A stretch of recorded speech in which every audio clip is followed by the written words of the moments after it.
जिसने निष्कपट भाव से दुराग्रह छोड़कर उपनिषदों को और वेद को पढ़ा सुना है, उसका हृदय और सिर झुक गया है भारतीय संस्कृति के लिए। विश्वविख्यात मिस्टर H.M. मूलेम कहता है, यूरोप का तत्व चिंतक, मैं जाति से तो ईसाई हूं, लेकिन भारतीय उपनिषदें और गीता पढ़ने के बाद मुझे कहना पड़ता है कि मानवीय प्रज्ञा के विकास के लिए, जन्म से लेकर मुक्ति तक के विकास के लिए जो भारतीय संस्कृति में, जो हिंदू धर्म में खजाना है, ऐसा और कहीं नहीं है। H.M. मूलेम कहता है। अमेरिका का प्रसिद्ध मिस्टर मार्क्स ट्वेन तत्वचिंतक कहता है कि धर्म की जगह में, आध्यात्मिक जगत में इंडिया अभी भी अरबोपति है। हमारा कल्चर तो हवा के झोंकों में हिल मिलाने वाले दिए जैसा, और भारतीय संस्कृति का जो ज्ञान है मध्याह्न के सूर्य की नाई है, मानव मात्र उसे लाभवंत हो सकते हैं। महात्मा थोरो अपनी कुटिया में लेटे थे। उनका शिष्य मिस्टर एमरसन हैरान हुआ कि सांप रेंग रहे हैं, बिच्छू बिखर रहे। उसने अपने गुरुदेव को कहा कि गुरुदेव आज्ञा कीजिए, मैं आपको सुरक्षित जगह पर रहने की व्यवस्था करवा दूं। महात्मा थोरे ने उठाई सिराने पड़ी हुई भगवत गीता, बोले मैं उस दिन से सुरक्षित हो गया हूं जिस दिन से भारत की भगवत गीता मेरे हाथ आई है, मैं उस दिन से सुरक्षित हो गया हूं। गांधी जी जिनको आदर से पढ़ते थे, वो महात्मा थोरो ने गीता पढ़ी और दंग रह गए। आइंस्टीन रिसर्च करते करते आखिर कुछ है यूरोप में, आइंस्टीन और गांधी जी की थोड़े वक्त के लिए मुलाकात हुई। आइंस्टीन कहता है कि ये नहीं खोजते खोजते अणु और परमाणु माइक्रो कर दिया, फिर भी उसमें स्पंदन और कुछ चेतना है, हमें समझ में नहीं आता। गांधी ने कहा कि आइंस्टीन, जो समझ में नहीं आता, समझ तो बुद्धि तक है, लेकिन समझ में नहीं आता ऐसा जो जानता है, और जो रोम रोम में रम रहा है उसी को हम राम कहते हैं, खुदावादी खुदा कहते हैं, भक्त उसे भगवान कहते हैं। आइंस्टीन, मैं तो इस बात को भी मानने को तैयार हूं कि तुम नहीं हो, मैं नहीं हूं, लेकिन तुम्हारे और हमारे भीतर जो है वो राम तो है, था और रहेगा। पूरी ट्रेन में अमेरिकन और यूरोपियन गोरे भरे थे, अकेले मोहनलाल करमचंद गांधी थे। पादरियों का तो धर्म उपदेश यही था कि कैसे भी करके हिंदुओं को और दूसरों को ईसाई बनाओ। उनको ये पता नहीं कि आत्मा क्या है और ब्रह्म और आत्मा की क्या एकता होती। उनका तो धंधा ही दिन रात यही, दूसरों को बहकाओ और अपने मजहब में घसीट के ले आओ, यही इनका धर्म। गांधी जी के पीछे लग गए। तुम्हें हम भारत आजाद कराने में सहयोग देंगे, तुम्हें अच्छी पोस्ट देंगे, तुमको चीफ पादरी बनाएंगे, तुमको फलाने बनाएंगे, तुमको ढिंगड़े बनाएंगे, तुम एक बार हमारे धर्म में आ जाओ। गांधी ने कहा, सरमन ऑफ माउंटेन पर जो उपदेश दिया गया तुम्हारे बाइबल में, उससे गीता में कई गुना तीव्र और सुंदर सुहावना उपदेश है, और तुम्हारे इन प्रलोभनों की अपेक्षा राम कहने से जो मुझे सामर्थ्य और शांति मिलती है, वो तुम्हारे प्रलोभनों के आगे कुछ भी नहीं है। अभी डॉक्टर डायमंड, डॉक्टर लिवरलीजिरिया, मैडम लोंगो और मिस्टर वाट्स हक कहते हैं कि राम शब्द उच्चारण से आंतों का विष बाहर आ जाता है। राम शब्द उच्चारण से तुम्हारे सूक्ष्म शरीर में पुष्टि आती है। चंदा और सूरज के किरणों से तुम्हारा अन्न औषध बनता है, पुष्ट होता है, और उससे तुम्हारा फिजिकल शरीर पुष्ट होता है। ऐसे राम उच्चारण से तुम्हारा मनोबल पुष्ट होता है और डिप्रेस, हाई प्रेस की बीमारियां नहीं होती है राम नाम के उच्चारण से। अभी विज्ञानी कहते हैं, लेकिन तुलसीदास ने तो सैकड़ों वर्ष पहले कह दिया, राम नाम मणि दीप धरूं जूं देह धरी या देह धरी द्वार, तुलसी भीतर बाहरों जो चाहत उजियार। भीतर का स्वास्थ्य और बाहर का वातावरण शुद्ध चाहते हो तो राम नाम का दीपक जैसे चौखट में रखने पर कमरे में और बाहर प्रांगण में उजाला होता है, से राम नाम का उच्चारण भीतर और बाहर सात्विकता लाता है, प्रकाश लाता है। तुम्हारे जीवन में जो भी दुख, दर्द और मुसीबतें हैं, उनका एक ही कारण है कि तुम अपनी संपदा से विमुख होकर कहीं बाहर घूम रहे हो। तुम अपने को भूलकर छाया पकड़ने के तरफ भाग रहे हो। रामतीर्थ कहते हैं कि जो अपने को भूलकर छाया के तरफ जाता है उसको छाया हाथ लगती नहीं और परेशान होता है। जो छाया की परवाह किए बिना सूरज के तरफ चलता है, छाया उसके पीछे पीछे आती। इटाली का मुसोलिन छाया की तरफ इतना चला, बड़ा राज्य तो पा लिया, लेकिन उस मूर्ख ने भारतीय संस्कृति की प्रसादी समझाने वाले ओमकार नाथ की बात पर ध्यान नहीं दिया। 1942 में बुरी तरह हारा। एक रात को अपनी प्रेयसी के साथ ट्रक में अरबों खरबों रुपए के हीरे जवाहरात और विदेशी करेंसी लेकर स्विट्जरलैंड जा रहा था। शत्रुओं ने झील के किनारे पहचान लिया और 2 राउंड छोड़े, वहां समाप्त हो गया। उसके शव को फिर इटाली लिवा गया और उस पर जूते बरसे, नालतें बरसी। बारिश की बौछार आए तो आप छाते से अपनी रक्षा कर सकते हो, लेकिन अंतर आत्मा जब नालत की बौछार बरसाता है तो दुनिया का कोई छाता काम नहीं आता है। इसलिए कर्म करने में सावधान रहो और फल भोगने में तटस्थ हो जाओ। लेकिन उस निगुरे मुसोलिन को कौन सुनाए? कहां कथा सुनी थी कि भाई जीवन मूल्यवान है? वो तो समझता तक हाय हाय हाय, कूड़ कपट कावे दावे छल छुद्र करके बस सत्ता पाना और धन पाना। उस अभागे को पता ही नहीं था कि ये सत्ता और धन यहीं पड़ा रह जाएगा। असली सत्ता और असली धन पाने के लिए तुझे भगवान ने मनुष्य जन्म दिया और भारत में दिया है। मूर्ख, तू कहां बर्बाद हो रहा है? मूर्ख हृदय न चेत यद्यपि गुरु मिलई बिरंची सम। मूर्ख हृदय वक्त का फायदा नहीं उठाता। मुसोलिन तो दुर्गति को प्राप्त हुआ, लेकिन उसके भरी हुई ट्रक कहां गई? 1942 और आज 1997 हो रहा है, 55 वर्ष बीत गए।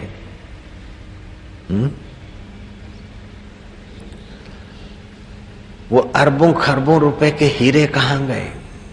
जांच कमीशन पर जांच कमीशन, खुफिया आदि जिनको भी रखना था रखते गए। बड़े बड़े ऑफिसर, सेना नायक, सेनापति, ये police officer, IG, DIG rank के लोग रखे गए। उस अभागे प्रेत ने उन बेचारे ऑफिसरों की जान ले ली। 2-2, 5-5 ऑफिसरों की जान लेते लेते 75 ऑफिसरों की जान ले ली मुसोलिन प्रेत ने। एक अंधेरी रात को ठीक 12-1 बजे के प्रदोष काल में मुसोलिन का प्रेत शरीर दिखा और मुसोलिन ने कहा, मेरे शरीर की तो मौत हो गई, लेकिन मेरी डिजायरें नहीं मरी, मेरी इच्छाएं नहीं मरी। और इच्छाएं नहीं मरी, इच्छाओं को पूर्ण करने के लिए मैंने इतने सारों को मारा है। आज तक वो खजाना लापता है। हयाती काल में भी हीरे खा नहीं सका, चबा नहीं सका और करेंसी का उपयोग नहीं कर सका। अब प्रेत होकर क्या उपयोग करेगा? ऐसे आदमी बुद्धिमान होते हुए भी महान नालायक होते हैं। ऐसे आदमी सत्तावान होते हुए भी महान नालायक होते हैं। मनुष्य जीवन की लायकत है कि आप तरे औरों को तारे, आप आनंदित, उल्सित और मधुर जिए और दूसरों के लिए आनंद, उल्लास और माधुर्य खोले। ये मानव जीवन की लायकात है। छल कपट कावे दावे करके अहंकार को पोष पोष के रावण अपनी लायकात खो बैठा, नालायक हो गया। हर 12 महीने दे दिया सलाई।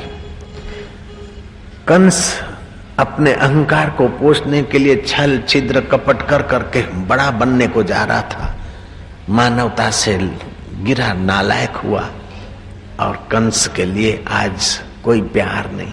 हिरण्याकश्यपु भी इसी रास्ते चला, लेकिन राजा जनक मानवता की ऊंचाइयों को छूने के रास्ते चला। अभी भी आदर से राजा जनक का नाम लिया जाता है। भारत में कई राजा आए और मर मिट गए, लेकिन भारत के लोगों के हृदय में 2 राजाओं का सिंहासन अभी भी मौजूद है। राजा रामचंद्र और राजा कृष्णचंद्र अभी भी भारतवासियों के हृदय पर है। मानव तुझे नहीं याद है, तू ब्रह्म का ही अंश है। कुल गोत्र तेरा ब्रह्म है, सद ब्रह्म का तू वंश है। संसार तेरा घर नहीं, 2-4 दिन रहना यहाँ। कर याद अपने राज्य की, स्वराज निष्कंटक जहां। अपने स्वराज्य, अपने स्व आत्मा के सुख को पाओ। बाहर कितना तुम अपना बनाओगे। दुनिया में खूब कमाया, क्या हीरे और क्या मोती, मगर यारो क्या करे, कफन में जेब नहीं होती। दुनिया में खूब कमाया और खूब अपना अपना बनाया। नारायण इस जग में भूपति भय अनेक, मैं मेरी करते रहे, ले न गए तृण एक। जो छोड़कर जाना है उसी के पीछे जिंदगी बर्बाद मत करो, उसका सदुपयोग करो और सत्य स्वरूप का अनुभव करके अपने को आबाद कर लो। ये गीता का संदेश है।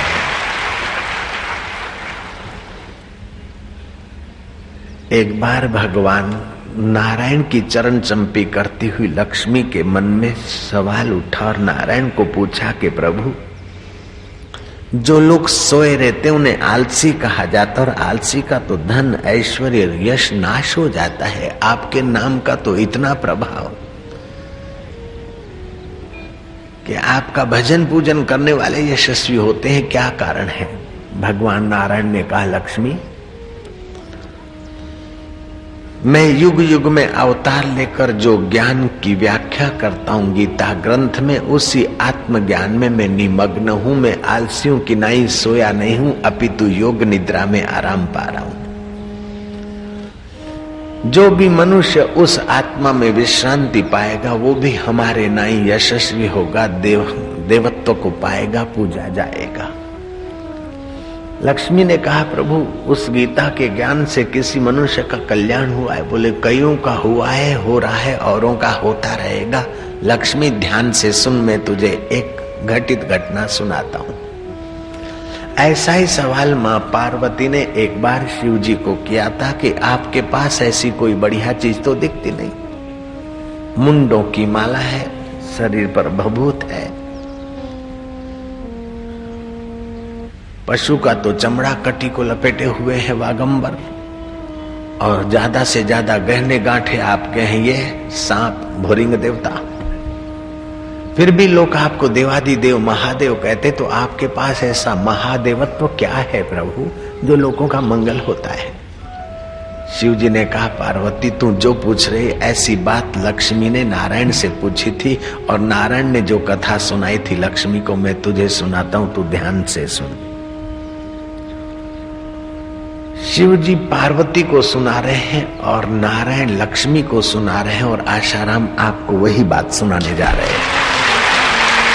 सत्य एक होता है, उसकी व्याख्या भिन्न भिन्न होती है। कबीर ने अपनी भाषा में कहा, नानक ने अपनी भाषा में कहा, विवेकानंद ने अपनी भाषा में कहा, वल्लभाचार्य ने अपनी भाषा में कहा, रामानुजाचार्य ने अपनी भाषा में कहा, और सिंध के प्रसिद्ध संत कंवर राम ने अपनी भाषा में कहा, आयो सभई राम वरी चौ श्री राम। नानक जी कहते, मन तू ज्योति स्वरूप अपना मूल पिछान। कबीर जी कहते, अलख पुरुष की आरसी साधु का ही देह, लखा जो चाहे अलख में, इन्हीं में तू लख ले। सुख देवे दुख को हरे करे पाप का अंत, कह कबीर वे कब मिले परम स्नेही संत। जिनका नश्वर में स्नेह है वो तो बेचारे बार बार नाश होते रहते हैं, लेकिन जिसका परम में स्नेह है ऐसे पुरुषों का सत्संग कभी कभी भाग्य से मिलता है। सुख देवे दुख को हरे करे पाप का अंत, कह कबीर वे कब मिले परम स्नेही संत। संत मिले यह सब मिटे, काल जाल जम चोट, शीस नमावत डही पड़े सब पापन की पोट। भगवान शिव पार्वती को कहते और भगवान नारायण लक्ष्मी को कहते कि तुंगभद्रा नदी के किनारे एक नगर था। उस नगर में एक बनिया की 2 दुकानें थी। उस लोभी बनिया को कमाना खाना, खाना कमाना, उसके सिवाय तीसरी बात कुछ समझ में नहीं आती थी। उस मूर्ख को ये ज्ञान भी नहीं था कि श्राद्ध के दिन में पति पत्नी का कामुक व्यवहार नहीं किया जाता है, शारीरिक संबंध नहीं किया जाता। अगर करते हैं तो घर में हल्की आत्माएं आती है, बीमारियां आती है और मरने के बाद भी परेशानी होती और पितरों को वीर्यपान करना पड़ता है। मासिक धर्म में होते हुए भोजन बनाकर पत्नी पति को खिलाए तो पति की बुद्धि का विकास रुक जाता है। उस मूर्ख को पता नहीं था। वो धीरे धीरे व्यापारी तो था लेकिन जड़मती हो गया और मरने के बाद उसको जड़ योनि प्राप्त हुई, वो बैल बना। शिव कहते हैं पार्वती फिर क्या हुआ? नारायण ने बताया लक्ष्मी उस बैल को एक भिखमंगे ने खरीदा।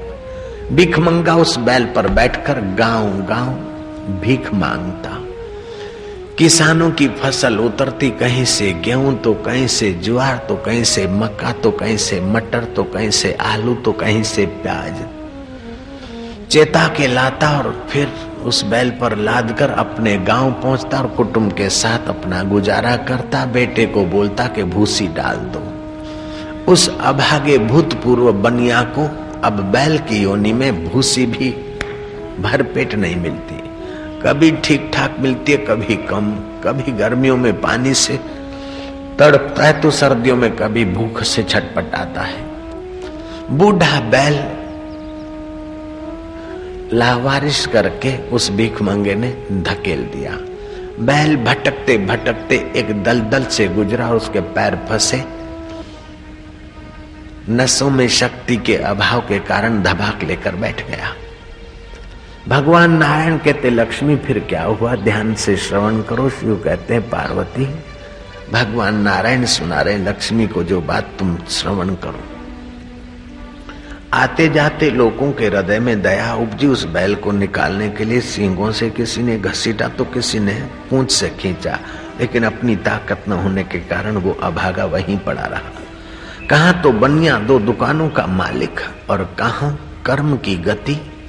कर्म की शुद्ध कर्म करने की महिमा न जानने के कारण मनुष्य जीवन ऐसे ही खान पान में खो दिया, बैल होकर पड़ा है। बगैया मक्खियां उसका खून पीती, चीचड़ उसे चूस रहे हैं और कौवे उसे चोंचे मार रहे हैं। मनुष्य जीवन ऐसे ही गंवा दिया। जो न तरे भव सागर नर समाज अस पाई, सोकृत निंदक मंदमती ही आत्महन अधोगति जाई। वो मंदमती आत्महत्यारा दलदल में पड़ा रहा। एक दिन बीता, दूसरे दिन की प्रभात हुई, सूर्योदय हुआ, दोपहर हुई, शाम हुई और सूर्य ढल गया। पेट में भूख, सिर पर कौवों की चोंचे। दूसरा दिन बीत गया, तीसरे दिन की प्रभात हुई, दोपहर हुआ और सूर्य ढलान के तरफ था। कुछ लोगों ने अपने अपने पुण्य अर्पित किए, फिर भी वो अभागा न मरता है न जीता है। इतने में एक वैश्या आई। वैश्या उसे कहा जाता है जो किसी भी पुरुष से पैसे लेकर उसके साथ शारीरिक संबंध करे, वही उसका धंधा। ऐसा पापमय धंधा, लोगों की जिंदगी बर्बाद करने वाला धंधा करने वाली वैश्या के मन में दया आई और वैश्या ने पानी हाथ में लिया और चुल्लू पानी में अपना संकल्प करके बैल के सिर पे छांटा। बैल की सदगति हुई। हे उमा, चंद्रमा के किरणों के द्वारा वही भूतपूर्व बनिया बैल के शरीर में आया। अब वो बैल के शरीर वाला बनिया किसान के गेहूं में स्थित हुआ और वो गेहूं, वो कणक देव शर्मा ब्राह्मण ने खाई और उसके शरीर में वो वीर्य रूप में स्थित हुआ और ब्राह्मण की पत्नी के गर्भ में बालक के रूप में वो जन्मा। देव शर्मा के पुत्र का नाम रखा गया सुशर्मा और 5 साल का था, उसको जनेऊ आदि मिली और मंत्र आदि कुल परंपरा का मिला। अच्छे कुल में जन्म होने के कारण, अच्छे संस्कार मिलने के कारण उसकी बुद्धि कुछ अच्छी हुई। वो 18 साल का हुआ, उसके नगर में कोई संत आए और संत का सत्संग सुनने गया। एक एक कदम चलकर सत्संग में जाता है तो एक एक यज्ञ करने का फल होता है। श्रद्धा से सत्संग सुनता है, भक्ति योग का फल होता है और सत्संग सुना हुआ विचारता है, ज्ञान योग का फल होता है। कर्म योग, भक्ति योग और ज्ञान योग, तीनों योग उसके होने लगे। उसके चित्त में एक सात्विक प्रेरणा पैदा हुई। संत के चरणों में उसने प्रार्थना की, गुरुजी मंत्र दीक्षा तो मुझे चाहिए, लेकिन मंत्र दीक्षा के द्वारा मैं ये देखना चाहता हूं कि अगले जन्म में मैं कौन था और उसके पहले मैं कौन था। आप देखना चाहे तो भी देख सकते हैं। गुरु ने उसको मंत्र दीक्षा के साथ रिवर्स ध्यान की विधि बता दी। उसने रिवर्स ध्यान करते करते देखा कि भूतपूर्व में बैल था और ऐसी मेरी दुर्गति और मेरी दुर्गति से छुड़ाने वाली वैश्या ने ऐसी कौन सी पुण्याय की कि मेरी सदगति हुई। वैश्या के पास गया और वैश्या ने कहा कि भाई और तो कुछ नहीं, मेरे पास तो साहूकार भी आते हैं और चोर भी आते हैं। चोर किसी ब्राह्मण के यहाँ चोरी करने गए और चीज न मिलने पर ब्राह्मण के घर का तोते का पिंजरा उठा लाए। वो तोते का पिंजरा मेरे को दे गए और तोता रोज गीता के 1-2 श्लोकों का उच्चारण करता था। मैं सोचती थी मैं अभागिनी दुष्कर्म तो करती हूँ, लेकिन गीता भगवान के श्रीमुख से निकला अमृत है। तोता के मुंह से निकली हुई गीता अमृत धारा में सुनती और वही अमृत पुण्य का मैंने बैल की सदगति में अर्पण किया था। गीता का ग्रंथ ऐसी जगह पर प्रकट हुआ कि दुनिया का ऐसा ग्रंथ कभी मैंने सुना देखा नहीं।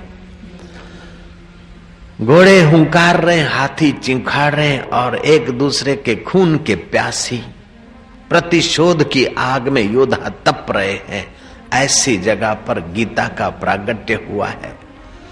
होना तो ये चाहिए कि उपदेश देने वाला गुरु ऊंचे आसन पर हो और उपदेश सुनने वाला शिष्य नीचे बैठे, टंकी ऊपर हो और बाल्टी नीचे हो। लेकिन यहाँ तो उल्टी चाल चलते हैं दीवाने, दीदार के लिए बंद करते हैं आंखें। ऐसा ही हो गया कि भगवान जो है वो साक्षात परब्रह्म परमात्मा तो सारथी बना बैठा है, उपदेश देने वाला, और जीव रथी बन बैठा है। कितनी है करुणा इस भारत के भगवान में। बीरबल से अकबर ने पूछा कि तुम्हारे भगवान कैसे, वेरी ऑर्डिनरी पर्सन, कहीं कृष्ण होकर आ गए, कभी राम होकर आ गए, कभी कहीं अवतार होकर आ गए, तुम्हारे भगवानों को कोई काम धंधा है कि नहीं?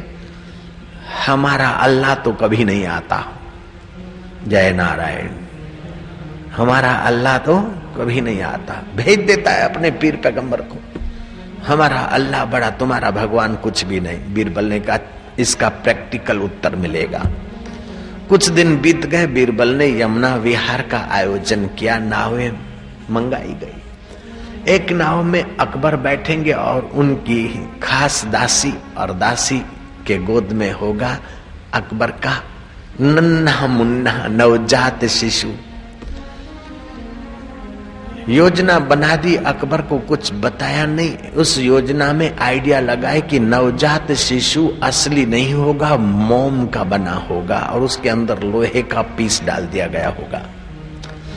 वेशभूषा ऐसी होगी कि अकबर समझेगा कि नवजात शिशु मेरा लेकर दासी बैठी है। दासी को समझाया, भर यमुना में दिल्ली की घटना है, तुम्हारे गांव की, जयराम जी की, तुम्हारे शहर की। भर यमुना में नाव पहुंचे तो तू या अल्लाह करके स्त्री चरित्र करके हाथ से बच्चे को गिरा देना। बाकी का मैं संभाल लूंगा। दासी ने ऐसा ही किया। जो बच्चा गिरा, अकबर तो समझता था कि इस मेरा बालक है। अकबर ने जंप दे मारा, अफे दफे हो गया। इतने में तो बीरबल सारी नावें और नाविकों को ले आया। अकबर परेशान हो गया, कई गोते खोरों की नाई गोते मारे और उस बालक को पकड़ ही लिया। जब बालक पकड़ के अकबर नाव में आए तो देखा कि अरे ये तो आर्टिफिशियल मोम का बच्चा। वो समझ गया कि ये शरारत बीरबल तुम्हारी है। बीरबल ने कहा आपके प्रश्न का उत्तर है। बोले ऐसी गुस्ताखी तुमने की? बोले तुम्हारा प्रश्न ही ऐसा था। मैं तुमसे सवाल पूछता हूं कि तुमने गोता क्यों मारा? बोले मैं समझा कि मेरा दिल का टुकड़ा, मेरा जिगर का टुकड़ा, मेरा संतान डूब रहा है तो मैं कैसे चुप बैठता। बोले आप किसी वजीर को, किसी नाविक को, किसी गोताखोर को भेज देते, किसी पैगंबर को भेज देते, तुम्हारे बेटे को पकड़ लाता। बोले जब अपना सपूत डूब रहा है तो किसको भेजने का समय कहां? बीरबल, बाप का दिल तो बाप ही जानता है। बोले ऐसे ही परमात्मा हमारा पिता है, परमात्मा का हृदय तो परमात्मा ही जानता है। अपने सपूतों को विकारों में और शोभ में डूबता हुआ देखता है तो फिर पैगंबर को भेजने की गड़बड़ में नहीं रहता, खुद ही चला आता है। जयराम जी बोलना पड़ेगा, जयराम जी बोलना पड़ेगा हजूर। नारायण हरि नारायण हरि नारायण हरि।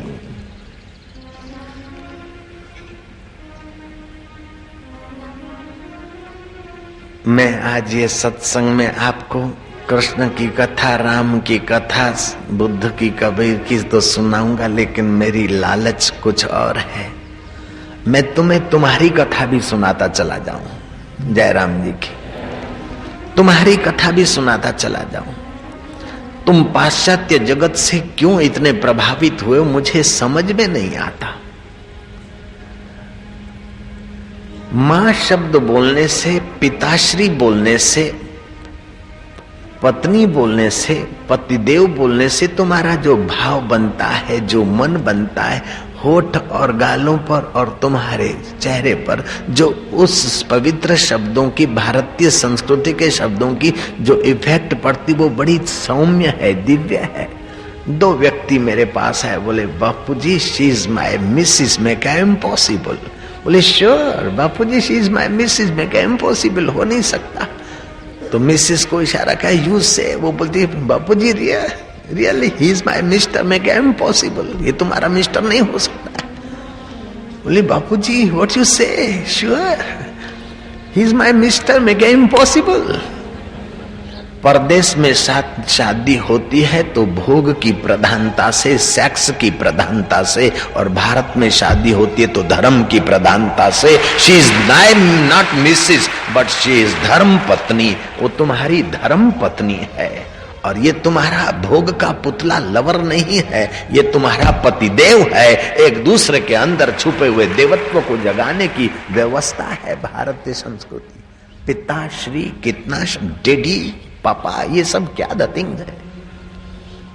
फार्म हाउस क्या, गीता वाटिका, राम वाटिका, शिव वाटिका, मोहन वाटिका, कृष्ण वाटिका, जनक वाटिका, अपने नाम की वाटिका बोलने में तुम्हें क्यों शर्म आ रही है? फार्म हाउस, हाउस हाउस क्या लंबी चौड़ी है द थिंग?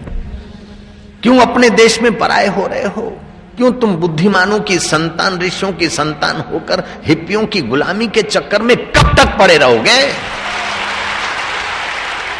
मुझे कोई फार्म हाउस कहता है, मुझे बोलना भी पड़ता है फार्म हाउस, लेकिन लगता है हृदय में छुरे जैसा। क्या हमारी संस्कृति के शब्द मर मिट गए? क्यों फार्म हाउस? कृष्ण वाटिका, राम वाटिका, हनुमान वाटिका, नारायण वाटिका, अथवा तुम्हारा नाम है सुरजीत वाटिका रख दो, हमें आनंद है।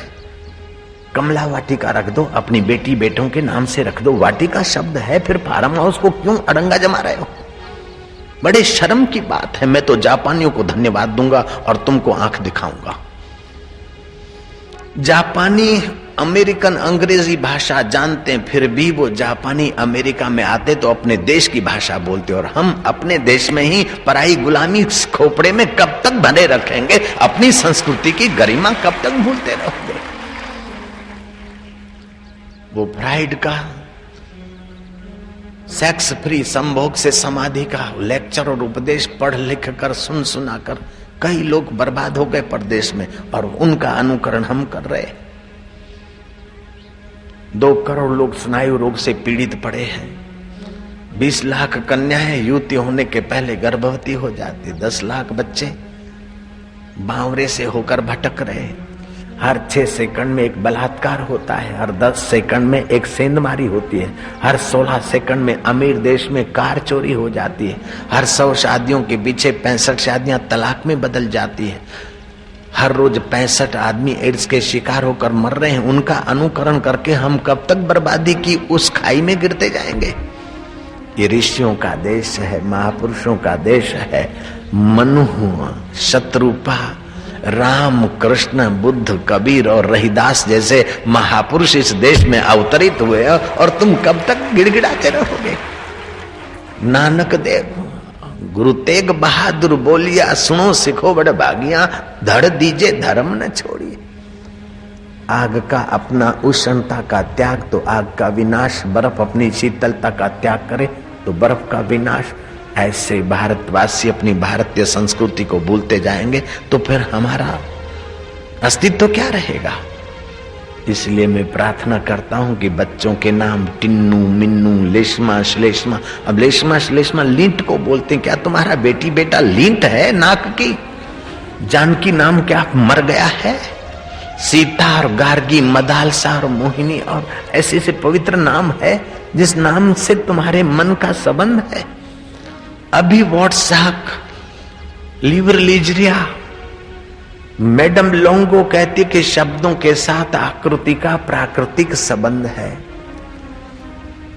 मद्रास की प्रसिद्ध गायिका तारा देवी ने भैरव गीत गाया और बालू पर भैरव गीत की आकृति उभराई, फोटो लिया।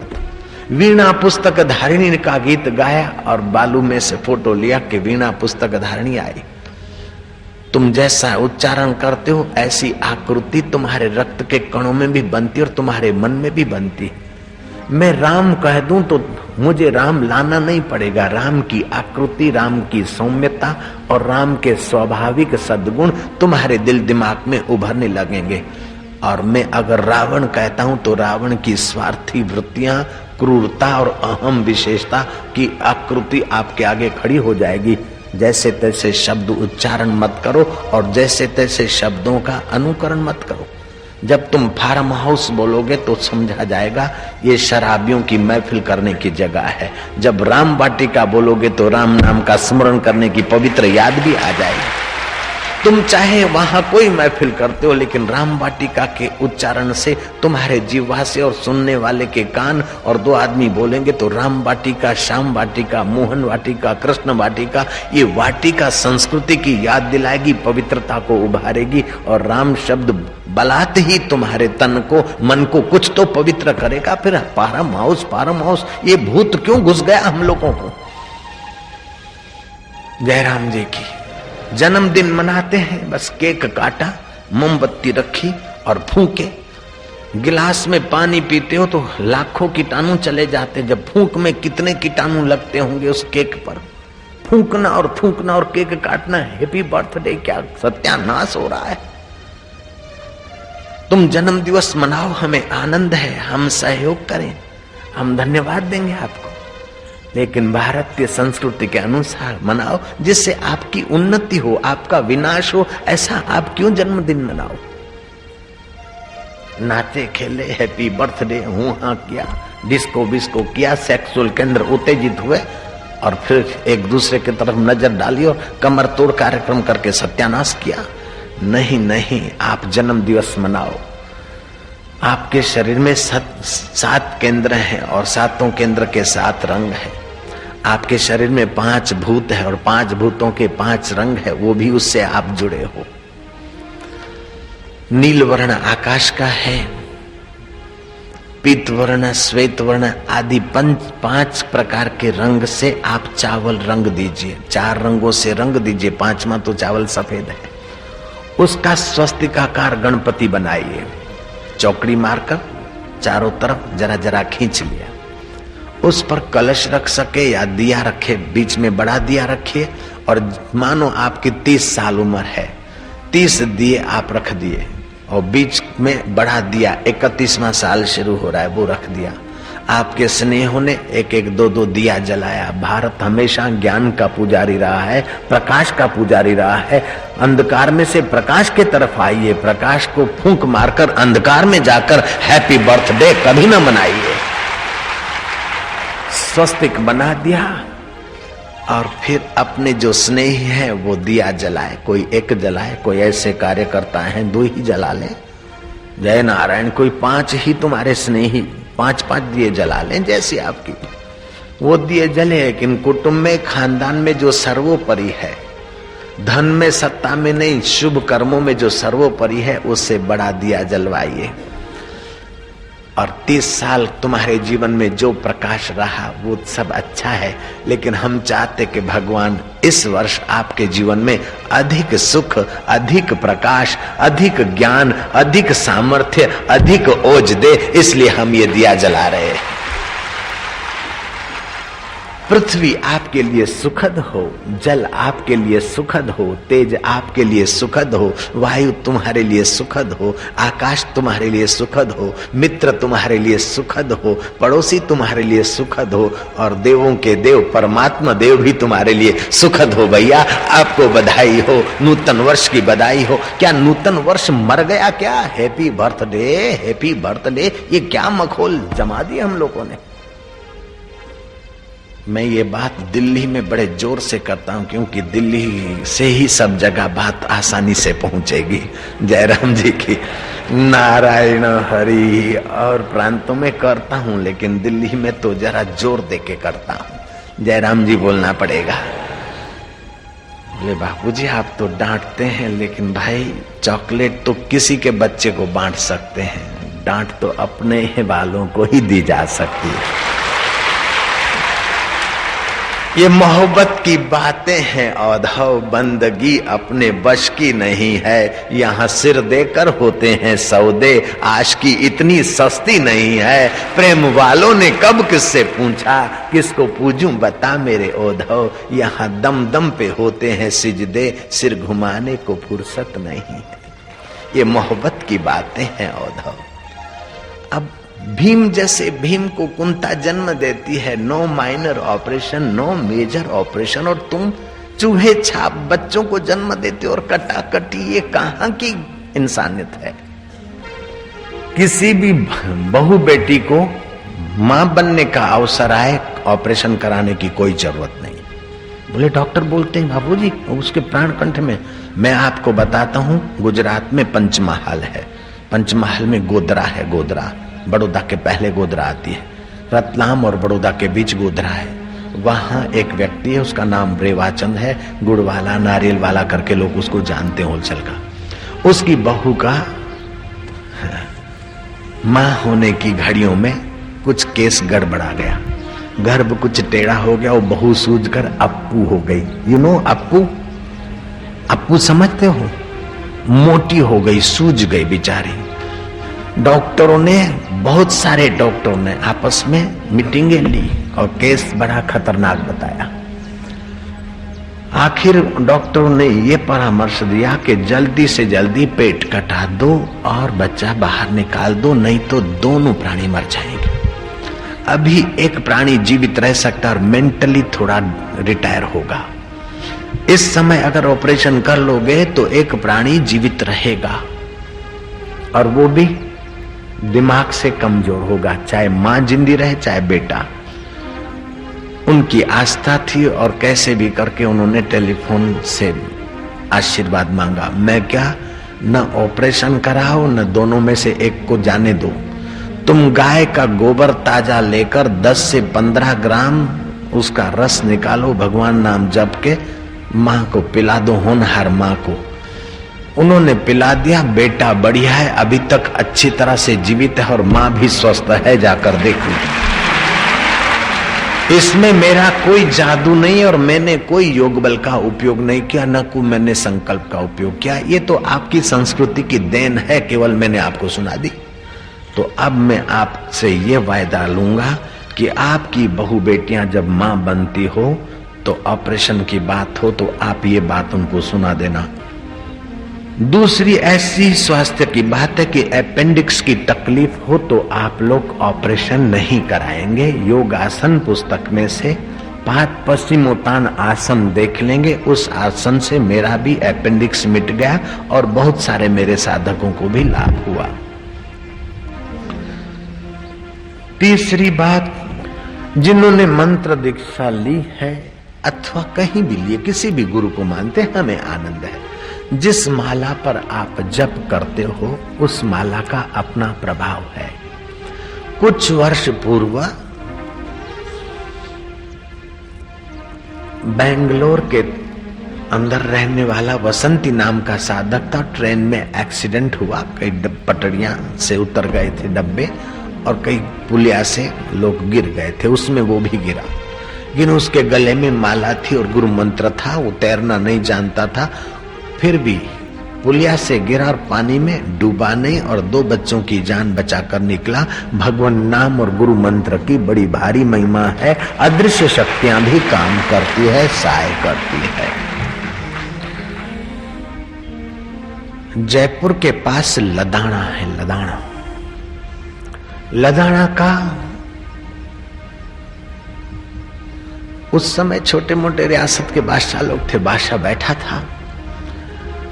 एक मुसलमान, उन्हीं का आदमी आया तो लदाना नरेश की नजर गई कि अरे मुसलमान के बच्चे, तू हिंदू कब से बना, तेरे गले में ये माला कैसे?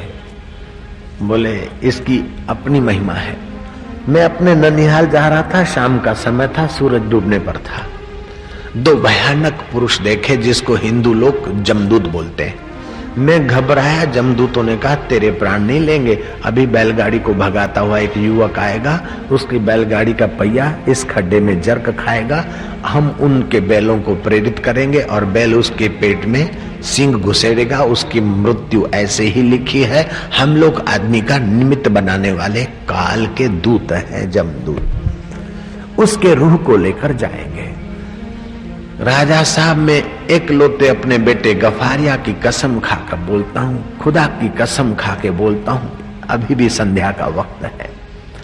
मैंने उन दूतों से अनुनय विनय किया कि मैं ये इसरार देखने के लिए गुलाम छुप कर बैठूं, आप मुझे आज्ञा दीजिए। उनकी सम्मति लेकर मैं छुपा रहा। बैलगाड़ी आती हुई देखी मैंने, बैल भागते हैं और वो उनको अधिक प्रेरित कर रहा है। बिल्कुल जर्क खाई बैल के गाड़ी के पहिए ने और बैल के कंधे पर जो गुजरी होती वो टूटी और वो युवक लड़का जोर मारने लगा और बैलों को उत्तेजना हुई, बैल धकेलते उसे ले गए। लड़का मर भी गया, 30-32 साल का युवक। मैं भागा उन आकृतिधारी पुरुषों के आगे कि इनका आत्मा जो मरता है वो रूह इंसान, ये तो इंसान का ढांचा है शरीर, जो इंसान मैं कर रहा है वो कैसा?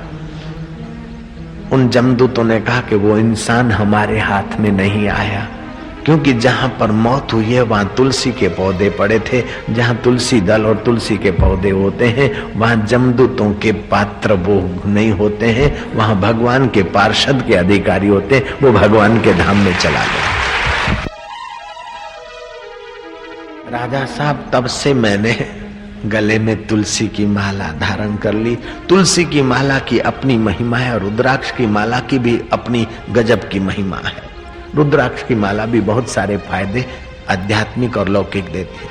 राजा साहब, मैं मरने के बाद दोजक जाऊंगा कि बिस्त जाऊंगा मुझे पता नहीं, कम से कम ये माला पहन लूं, तुम्हारे भगवान नारायण के धाम में जाने का तो लाइसेंस मिल जाए महाराज। मुझे कहने में एक संकोच होता कि मैं जब दुबई में प्रवचन कर रहा था, सुबह शाम कहीं टहलने जाता तो दुबई में मुझे मुसलमान लोग मिलते, चलते फिरते, शेख मुसलमान लोग। उन कई शेखों के युवकों को और शेख मुसलमानों के युवकों को मैंने हाथ में सुमणी देखी, माला देखी, सड़क पे घूमते हुए भी हाथ में माला लेके घूम रहे। अब मुझे संकोच होता है कि मैंने दिल्ली में कभी भारत के जवानों को सड़क पे माला लेते हुए जप करते हुए देखा नहीं। अभी शायद देख भी लूंगा, क्योंकि जप करने वाले ग्राहक बढ़ गए तो उनको देखूंगा। लेकिन मैं तो चाहता हूं कि जो मेरे पास आए वो भी जप करे, और मेरे पास नहीं आते किसी भी गुरु के पास जाए अथवा न भी जाए तभी भी भगवान का नाम तो लेते रहें, तो बड़ा आनंद आएगा, बड़ा लाभ होगा।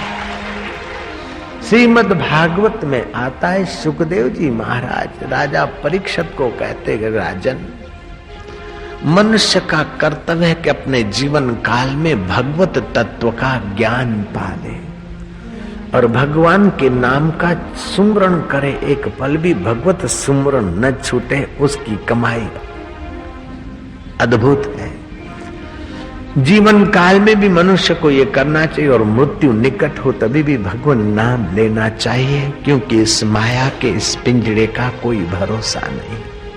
शरीर कब छूट जाए, प्राण कब निकल जाए, कोई भरोसा नहीं। इसलिए मनुष्य को भगवान नाम जपने की आदत डाल देनी चाहिए।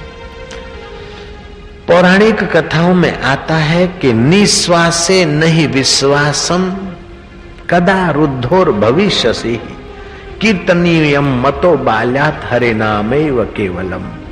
निश्वास का कोई विश्वास नहीं, कब रुक जाए ये श्वास कोई पता नहीं। इसलिए भगवान नाम बचपन से ही जपना चाहिए। सुबह बताया गया था, आज सुबह में 8:30 पौने 9 बजे तक यहाँ था, कि बीरबल को उसकी माँ ने सारस्वत मंत्र दिलाया, और 12 साल की उम्र में बीरबल हट्टा कट्टा स्वस्थ आगरे में पान का गल्ला चलाता था, और बीरबल के पास खोजा चूना लेने को आए। बीरबल ने जप करते करते थोड़ा शांत होकर गोता मारा, और खोजा क्यों चूना लेना आया सारा जान लिया। बीरबल ने खोजे को कहा कि कल तूने अकबर को पान में ज्यादा चूना लगा के दिया लापरवाही से, आज चूना मंगवा कर वो तुझे पाव भर चूना खिलाएगा और तुझे मृत्यु दंड देगा। खोजा घबराया। बीरबल ने कहा डरने की जरूरत नहीं है, मैं घी ले आया हूं, पाव भर घी ले जा, घी पीकर फिर जाना अंदर। घी को चूना मारेगा, चूना को घी मारेगा, खोजा जिंदा रह जाएगा। खोजे ने ऐसा ही किया। अकबर 2 दिन के बाद खोजे को वैसे का वैसा पाकर दंग रह गया। बोली तू जिंदा कैसे, मेरे सामने तुझे चूना खिलाया गया, तू जिंदा कैसे। खोजा अपनी दाढ़ी हिलाते हुए सुभान अल्लाह सुभान अल्लाह सुभान अल्लाह, मेरी दाढ़ी भी है, सुभान अल्लाह सुभान। घी को चूना मारता है, चूना को घी मारता है, खोजा जिंदा रह जाता है जहां पना सुभान अल्लाह सुभान अल्लाह। बोली तू क्या कह रहा है। खोजे ने सारी बात बीरबल की बता दी। अकबर दंग रह गया। मेरे दिल की बात पान के गल्ले में बैठा हुआ। उन दिनों में अकबर आगरे में रहता था। पान के गल्ले पर बैठा हुआ लड़का मेरे दिल की बात जान के और चूने को घी मारता, घी को चूना मारता, और तेरे को घी दे दिया। ये गजब का आदमी है, बुलाओ। बीरबल से कुछ सवाल पूछे और फटाक से बीरबल ने उत्तर दिए। उसी समय बीरबल को अपना मंत्री पद दे दिया। बीरबल का मंत्री पद संभालना दूसरे मंत्रियों की ईर्ष्या स्वाभाविक थी। ऐसे करते करते बीरबल सारस्वत मंत्र और मन की एकाग्रता के धन से धनी हो चुके थे। उस आध्यात्मिक धन के धनी को हटाने में वे लोग सफल नहीं हुए, मंत्री सब मिलकर। आखिरी एक षड्यंत्र रचा, बेगम के भाई को बहकाया। बीरबल जब 18-19 साल के हुए, उनकी कमांड भी तो हो गई थी, 6 साल मंत्री पद संभाल कर, आइडिया भी और भी आ गई थी। बीरबल को कुछ भी करके हटाओ इस काफर को, और बीरबल की जगह पर हम तुम्हें मंत्री बनाएंगे, तुम्हारी बहन को बोलो अकबर को मजबूर कर दे। उस सुंदरी ने अकबर को मजबूर करने के लिए कई नाटक किए। एक दिन तो सुंदरी ने कहा कि जरा सी बात नहीं मानते हो। बोले बीरबल का कोई कसूर हो तो मैं निकालूं। बोले ऐसा करो कि मैं रूठ के बैठ जाती हूं, ऊंधी खटिया करके, बाल बिखेर कर, गहने फेंक कर ऐसे बैठूंगी, देखो। उसने प्रैक्टिकल करके भी दिखा दिया। जाकर बीरबल को बोलो कि बेगम रूठ गई है, उसको मना कर राज दरबार में ले आओ। वैसे भी औरतें राज दरबार में नहीं आती, तो मैं जब रूठ के बैठूंगी तो वो मुझे छू तो सकता नहीं, मैं राज दरबार में नहीं आऊंगी। आप बोलना एक औरत को मना कर नहीं लाया तो क्या तू मंत्री होने के लायक नहीं, निकाल देना। अकबर ने कहा कि बेगम टेढ़ी खीर है, लेकिन चलो ये भी हो जाए, एक प्रयोग हो जाए। कहानी कहती है कि अकबर ने बीरबल को कहा बेगम रूठ गई है, कैसे भी उनको ले आओ मना कर। एक धक्का लगा बीरबल को, लेकिन बीरबल के पास मन की एकाग्रता का धन था। जिसका मन एकाग्र है वो मुसीबत और स्टंट के समय भी सही समझ सूझबूझ से अपना रास्ता तय कर लेता है। जो अधीर आदमी है थोड़ी सी मुसीबत में ज्यादा टेंशन क्रिएट करके और गिर मरते हैं, लेकिन जो एकाग्रचित्त है, धैर्यवान है, वो मुसीबतों को आने जाने वाले आकाश के बादल समझते हैं और वो जानते हैं कि गम की अंधेरी रात में दिल को न बेकरार कर, सुबह जरूर आएगी, सुबह का इंतजार कर। बुद्धिमान लोग विघ्न बाधाओं से भयभीत नहीं होते, वो समझते कि बादलों जैसा है, पानी की लहरियों जैसे हैं, विघ्न बाधा क्या है। जीवन में अगर विघ्न बाधा और कठिनाई नहीं हो तो जीवन तुम्हारा बिल्कुल बेकार हो जाएगा। अच्छे अच्छे उपहार तो विघ्न और बाधाओं को चीरने के बाद ही प्राप्त होते हैं। बहुत दिनों के बाद जिस गरीब को मिठाई मिलती है उसकी मिठास तुम्हारी मिठाई से बहुत ऊंची होती है। और बेमौसम के जब कोई सब्जी मिलती है तो उसका स्वाद और बढ़ जाता है। बिना मौसम के जब आम आते हैं तो महंगे बिकते और खाने वाले को अपना चस्का देते हैं। बहुत कठिनाई से जब बेटी का मंगनी होती है तो उसका भी अपना सुख मिलता है। बहुत कठिनाई से जब शादी में सफल होते तो उसकी बारात की भी अपनी मौज होती है। जयराम जी की जो चीजें आसानी से मिलती वो इतना मजा नहीं देती जितना कठिनाई से मिली हुई चीज मजा दे जाती है।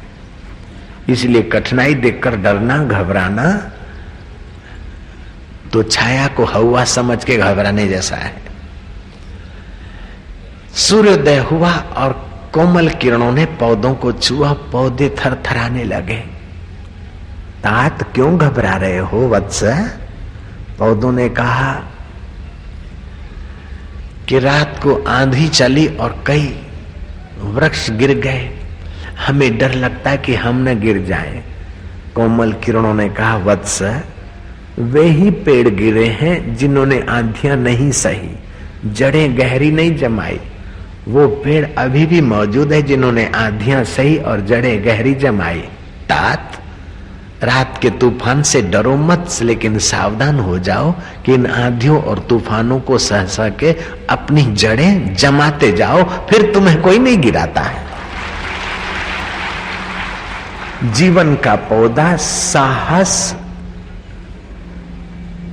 और पुरुषार्थ का खात मांगता है।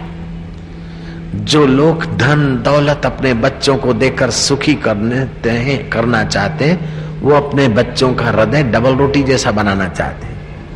अपने बच्चों को धन दौलत और फटाक से सत्ता और सुविधा मत दो, उनको विघ्न और बाधाओं में भेजो ताकि विघ्न बाधाओं को चीरकर वे वीर बनकर जिए, फिर तुम्हारी संपत्ति संभालेंगे।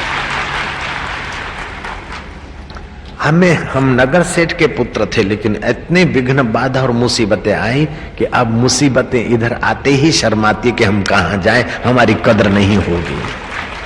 राम तीर्थ कहा करते थे कि हे भगवान, क्या भूल गया, ताजा मुसीबत भेज, रोज नया मुसीबत भेज। बासी मुसीबत तो हमने देख लिया, नया मुसीबत भेज। बीरबल को एक ये बात सुनने को मिली कि जाओ बेगम को मना कराओ। बीरबल जरा सा शांत हुआ, क्योंकि विघ्न बाधाओं के बीच बीरबल जी रहा था, मुसीबतों के बीच जी रहा था और निकलने की कला उसकी विकसित हो चुकी थी। बीरबल ने महल में दास दासियों को जरा अलग से पूछा, सारी बात समझ ली। फिर बीरबल ने आइडिया दे दी 2-4 दासियों और दासों को, कि मैं बेगम के पास जाऊं और तुम्हें इतना ही कहना है, बाकी का मैं संभाल लूंगा। बेगम के पास बीरबल खड़े हो गए। बेगम की नजर पड़ी और उसने रूठने की एक्टिंग चालू कर दी। मुंह चढ़ा के सुजा के बैठ गई, डबल रोटी हो गए। और दास दासियां भागते हैं कि बीरबल बीरबल। वो अफगानिस्तान की शहजादी की शादी अगर दूसरी जगह हो गई तो जहां पना कहते मेरा जीना मुश्किल है, उस शहजादी के साथ शादी तो तुम ही करा सकते हो। बीरबल कहता है कि हद हो गई, उस शहजादी के बिना जहां पना नहीं जी सकते। मैं जानता हूं जितनी खूबसूरत है उतनी खूब अकल वाली भी है, और जितनी अकल वाली है उतनी ही नेक है।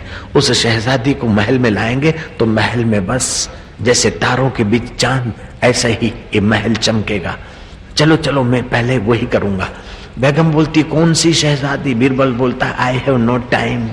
बोले सुन तो सही, उस रान को कैसे लाओगे? मैं जो हूं फिर मेरा क्या होगा? बोले excuse me, I am going.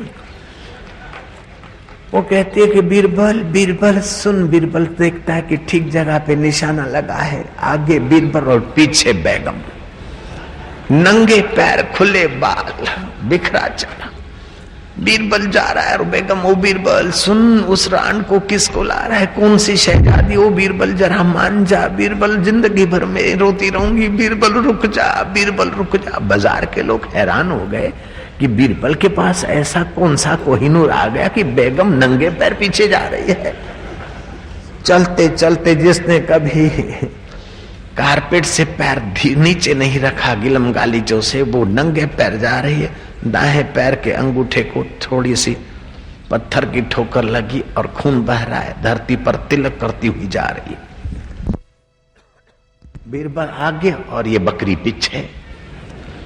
जाते जाते बीरबल राजमहल में जहां पना के पास खड़े हो गए और ये आई।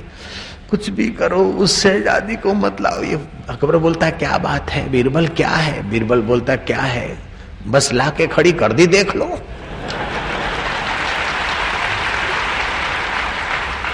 अकबर बोलता है राण तूने तो कहा था कि मैं नहीं आऊंगी, मैं रूठ के बैठूंगी, औरत जात आती नहीं, लेकिन तू ऐसी बावरी होकर कैसे आ गई? तेरे को तो रस्सा बांधा नहीं, छुआ नहीं, तू कैसे आ गई?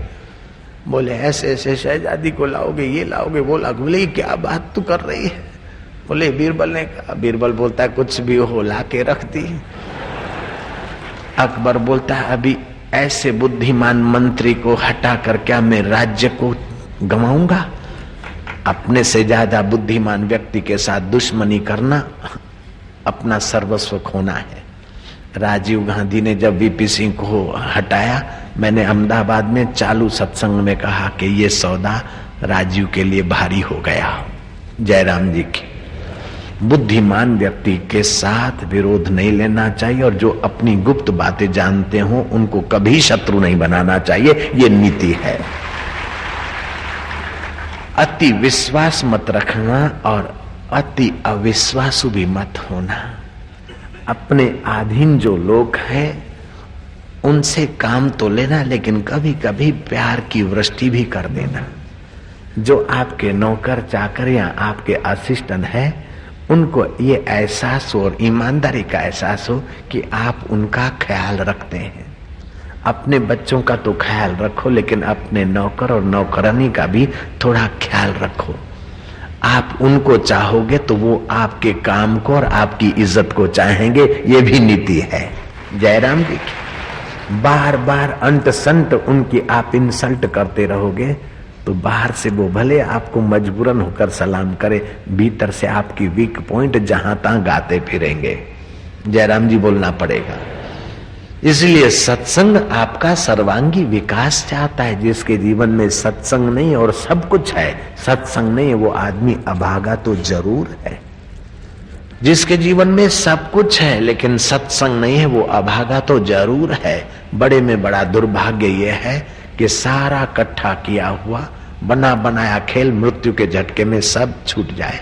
फिर जाकर किसी के गर्भ में ऊंधे लटको, मासिक धर्म का खून पियो, अन्न में औषधि में टिको और कोई खाए उसमें वीर्य बनो, और फिर गर्भ के लिए भागो गंदे उजवे से। और गर्भ मिले ये कोई जरूरी नहीं है। गर्भ मिलने के पहले तो कई बार धक्के मिलते, बाथरूम में बह जाता, गटर में जीव बह जाता है।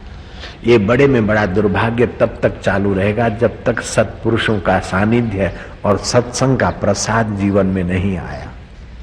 कृष्ण कहते प्रसादे सर्व दुखा नाम हानि रस्योपजायते प्रसन्न चेतसो ह्यासु बुद्धि पर्यवितिष्ठते। प्रसाद से सारे दुखों का अंत होता है और चित्त में प्रसन्नता प्राप्त होती। अंतरात्मा की प्रसन्नता पाना तुम्हारा जन्म सिद्ध अधिकार है। तुम ये चीजें बढ़ा बढ़ाकर ढेर बढ़ा कर मर मिटने के लिए नहीं आए हो, लेकिन अपना आनंद ज्ञान और माधुर्य बढ़ाकर अमर आत्मा का साक्षात्कार करने को आए हो। इस बात को बार बार दोहराओ।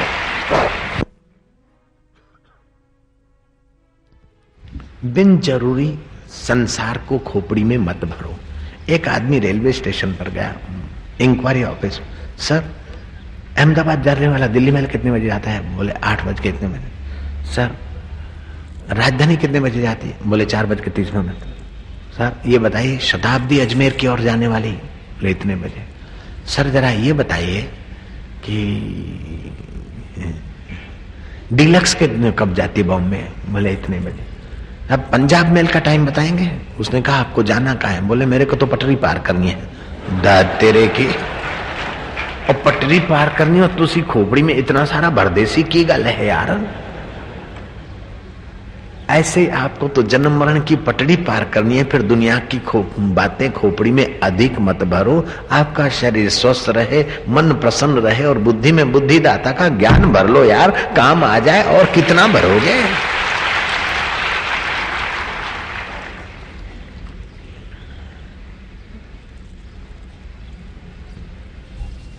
श्री कृष्ण कहते हैं तत्रे एकाग्रह मन कृत्वा यत चित्तेन्द्रिय क्रिया उपविश्यासने युंजन योगात आत्मविशुद्ध है। उस आसन पर बैठो जहां आपको अर्थिंग न मिले, आपके जप की ऊर्जा विद्युत आपके स्वास्थ्य को और मन को उन्नत करे, ऐसा आसन बिछाकर बैठो। तत्रे एकाग्र मन कृत्वा, श्री कृष्ण युद्ध के मन मैदान में भी एकाग्रता की बात कर रहे हैं और एकाग्रता की एनर्जी आपकी वेस्ट न हो ऐसा संकेत देते युद्ध के मैदान में। तो मैं प्रीतमपुर के मैदान में अगर तुमको न सुनाऊं तो फिर कहां सुनाऊंगा। एकाग्रता बड़ा धन है। विवेकानंद मॉर्निंग वॉक को निकले थे। पुलिया पर कुछ स्कूल के बच्चे, रात की बाढ़ की नदी जो बह रही थी उसमें पशुओं पक्षियों के जो घरौंदे थे उसको निशाना मार रहे थे, लक्कड़ों को निशाना बनाकर गोली मार रहे थे, लेकिन एक निशाना उनका सफल नहीं हुआ। बहुत देर से विवेकानंद खड़े खड़े देख रहे थे। विवेकानंद ठाका मार के हंसे तो लड़कों ने कहा इसमें क्या बड़ी बात, नाचते हुए लक्कड़, बहते हुए पक्षियों के घास के घोंसले, उस पर निशाना नहीं लगेगा। रियल ऑटोमेटिक स्वाभाविक नेचुरली है क्या, उस पर निशाना नहीं लगे। विवेकानंद ने कहा नहीं नहीं लाओ मैं लगा देता हूं। और विवेकानंद ने 7 राउंड छोड़े और 7 के 7 राउंड सच्चे पड़े।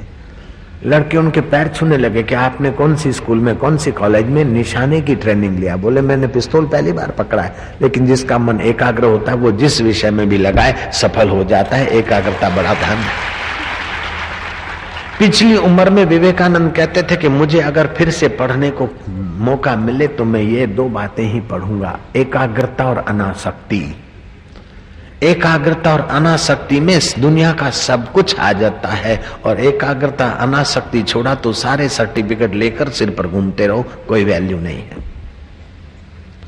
सारे प्रमाण पत्र लेकर घूमते रहो और सारी मिल्कत लेकर घूमते रहो, लेकिन जीवन में कोई चैन नहीं।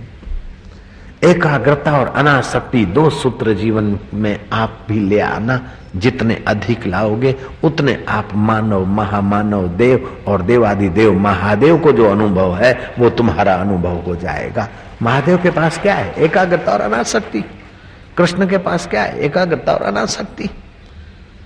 ब्रह्मा जी के पास क्या है? एकाग्रता और अनासक्ति। ब्रह्म ज्ञानियों के पास क्या है? एकाग्रता और अनासक्ति। आपके जीवन में भी एकाग्रता और अनासक्ति का धन जितना बढ़ेगा उतना आप महान हो जाओगे। हम क्या करते, चंचलता और आसक्ति, इसी से हम मारे मारे घूम रहे। मरते मरते वो करोड़ीमल परेशान हो रहा है, मोरा पिया कटे है, मोरा पिया कटे है। चोरों ने रखे बंडल 2-3 साल छाती पे, 5 रुपया 2 रुपया 1 रुपया 800 रखे, अतरस पिया मोटो करोड़ों बेड़ा किदा मोरा पिया कटे है, मोरा पिया कटे है। 2-4 बंडल रखे, लेकिन बूढ़े वासना चोर। 1-2 बंडल खोलकर, कंजूस की औलाद भी कंजूस, धर दिए खोलकर रुपए, बोले हा अतरा पिया पिया तो अटेरियन थे तो गया, मोरा पिया कटे वो रहा थोड़ा बाप। पड़ा रहेगा माल खजाना, छोड़ त्रिया सुत जाना है, कर सत्संग अभी से प्यारे, नहीं तो फिर पछताना है। खिला पिला के देह बढ़ाई, वो भी अग्नि में जलाना है, कर सत्संग अभी से प्यारे, नहीं तो फिर पछताना है।